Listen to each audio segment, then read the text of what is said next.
बढ़ते हैं आज के सवाल जवाब की तरफ। तो यहाँ पे विनय जी का सबसे पहला सवाल है, या एक तरीके से कमेंट है, समझ सकते हो। I have switched 40% investment from small cap to quant liquid at NAV 293। मतलब स्मॉल कैप फंड से 40% अपना इन्वेस्टमेंट लिक्विड फंड में स्विच कर दिया है इन्होंने। देखो, यही चीज होती है जो आपको नहीं करनी होती है। जब मार्केट वॉलेटाइल होता है, मार्केट गिर रहा होता है या मार्केट नीचे के लेवल पे होता है, तो आपको लिक्विड फंड से इक्विटी फंड में पैसा डालना होता है। तभी तो जब वापस मार्केट रिकवर करेगी तो आपको अच्छे रिटर्न्स मिलेंगे। लेकिन आपने इक्विटी फंड से वॉलेटिलिटी के टाइम पे डाल दिया लिक्विड फंड में पैसा। इससे आप खुद का नुकसान करेंगे, इससे आपको प्रॉफिट नहीं मिलेगा, ना कुछ आपके इन्वेस्टमेंट के लिए अच्छा होगा।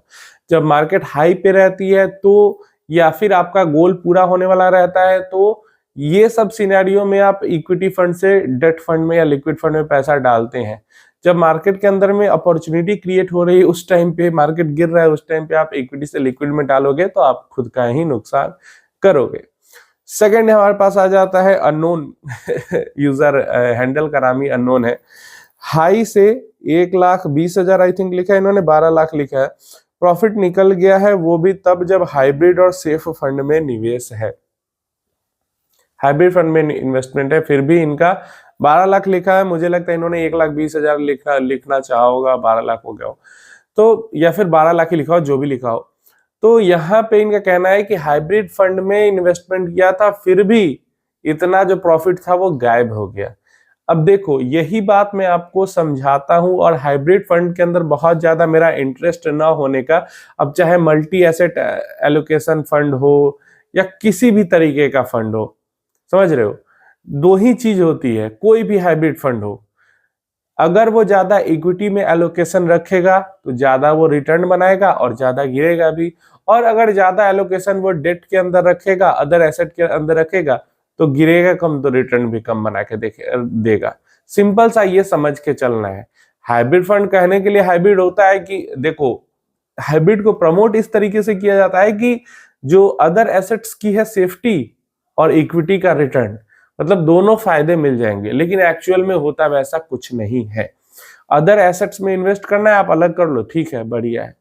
अब ऐसा भी नहीं कि हाइब्रिड फंड में नहीं इन्वेस्ट करना चाहिए, वो टोटली आप पे डिपेंड करता है। बट मेरा इसीलिए वो मुझे सही नहीं लगता, क्योंकि जिस थिंकिंग के साथ उसके अंदर लोग इन्वेस्ट करते हैं वो कभी पूरा नहीं होता है। लोगों का थिंकिंग ये होता है कि गिरावट के टाइम पे मुझे बचाएगा हाइब्रिड फंड और रैली के टाइम पे अच्छा रिटर्न देगा। लेकिन होता मतलब जैसा इक्विटी बिहेवियर होता है वैसा ही हाइब्रिड फंड का भी बिहेवियर होता है। कुछ बचाता बचाता नहीं है हाइब्रिड फंड, वो भी गिरने पे आता है तो सब गिरता है। सचिन टेक जी ने कहा, मोतीलाल ओसवाल मिड कैप में मेरे 18 लाख इन्वेस्ट है, क्या करूं, मार्केट गिर रहा है, अभी प्रॉफिट में हूं, 17% रिटर्न है। अब देखिए, पहले तो मैं ये बता देता हूं कि ये जो कमेंट है इसके नीचे 37 रिप्लाईज अभी तक मैंने स्क्रीनशॉट लिया था तब तक था 37 रिप्लाईज, और 37 में से समझ सकते हो लगभग 20 to 25 लोगों ने इनको यही कहा, भाई निकल जाओ, जल्दी एग्जिट कर लो, जल्दी रिडीम कर लो, पूरा पैसा खत्म हो जाएगा। ऐसा ऐसा लोग इनको एडवाइस दे रहे हैं कमेंट बॉक्स में। और कुछ 5-10 लोगों ने इनको कहा कि नहीं, बने रहें, गिरा है तो इससे ज्यादा उठेगा भी आगे चल के, बहुत कम समय में वापस उठ भी जाएगा। और यही सच्चाई भी है कि जितना अभी आपको गिरा हुआ दिख रहा है, जैसे आपका जो रिटर्न गिर के 17% पे आ गया है, वो तुरंत ही हो सकता है अगले 2 साल में 170% भी चला जाए। तो इक्विटी चीज ही यही होती है। हो सकता है अगले 2-3 महीने में ये 17% जो आपको पॉजिटिव में दिख रहा है वो निगेटिव में 70% दिखने लगे, लेकिन उसके 2 साल में वो 170% पॉजिटिव में चला जाए। तो इक्विटी काम ही ऐसे करती है। उसमें भी मिड कैप के अंदर आओगे तो और वॉलेटिलिटी, स्मॉल कैप के अंदर आओगे और ज्यादा वॉलेटिलिटी। तो ऐसे में आपने जो लॉन्ग टर्म विजन बना के आया है, पास्ट डेटा को आपने देखा है कि पैसा खत्म नहीं होता है, बस ऊपर नीचे होता है, वॉलेटिलिटी रहती है, गिरता चढ़ता रहता है।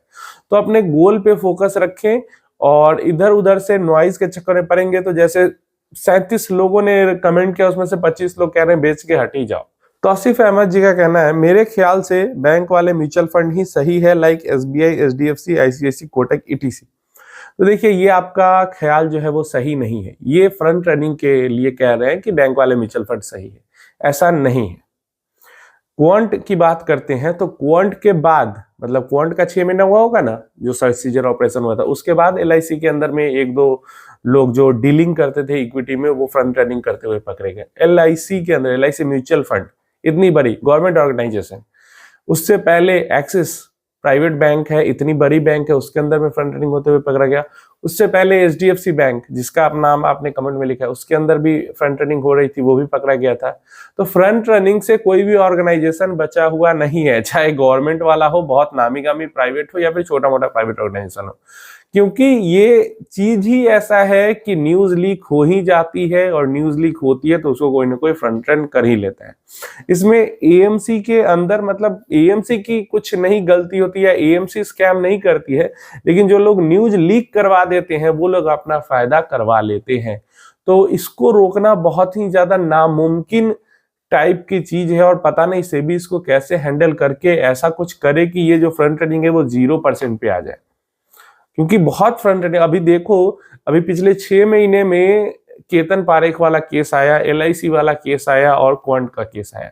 3 बड़े बड़े केस पिछले 6 महीने के हैं फ्रंट रनिंग के। अमित जी का सवाल है, आशु भाई क्या इतनी गिरावट के बाद SWP इंक्रीज करना चाहिए? क्या यही लमसम की अपॉर्चुनिटी है और अभी वेट करें? क्या लमसम मतलब अगर 20-40 लाख हैं को 12 पार्ट्स में डिवाइड करके मंथली इन्वेस्ट करना सही होगा, और सो 1 साल में पूरा इन्वेस्ट हो जाए विथ एवरेज वैल्यू, और 1 टाइम 20 लाख डाल दे अभी?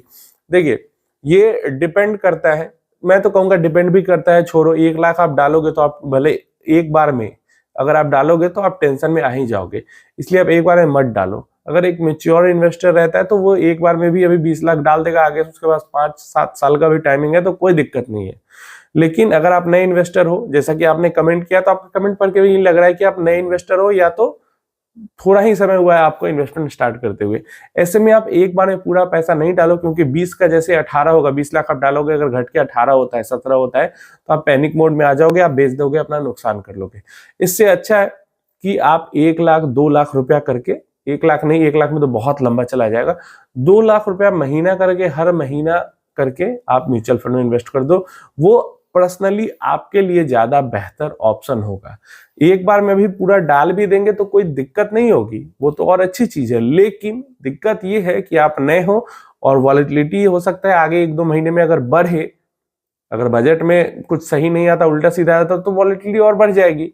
तो ऐसे में आपको दिक्कत होगा और आप डर के निकल जाओ। आप कितना भी नहीं डरूंगा, नहीं डरूंगा, रिस्क लेने वाला इन्वेस्टर हूं, लेकिन जब बीतती है, जब अपने आप पे आती है, तो बहुत दिक्कत होता है। और ये सारे आज के क्वेश्चन आंसर्स थे। जो रिएक्शन अभी मार्केट का देखने को मिल रहा है, पास्ट का में मतलब पिछले साल भी वॉलेटिलिटी रही है, लेकिन पिछले साल इस टाइप का रिएक्शन नहीं आ रहा था कमेंट्स के अंदर में लोगों का, जिस टाइप का रिएक्शन अभी आ रहा है। लोग FD में इन्वेस्ट करने के लिए तक तैयार हैं कि FD ही सही था, म्यूचुअल फंड बेच देते हैं, FD में इन्वेस्ट करते हैं। तो इस तरीके का पास्ट डेटा लोग देखते नहीं है, या इतिहास में उन्होंने देखा नहीं है, मुझे समझ में नहीं आता कि बार बार ये सारी चीजें होती हैं। बार बार मार्केट का काम ही है ऊपर नीचे करना, डराना, और इस डर के बाद जो बच जाता है वही अगली रैली का फायदा उठा पाता है। तो बहुत लोग निगेटिव बहुत ज्यादा हो चुके हैं, बस पैनिक सेलिंग एक तरीके से स्टार्ट ना करे लोग, नहीं तो क्रैश वाला सिचुएशन सब लोग ला देंगे। देखते हैं क्या होता है, कैसा होता है। अभी के लिए ये क्वेश्चन आंसर्स थे।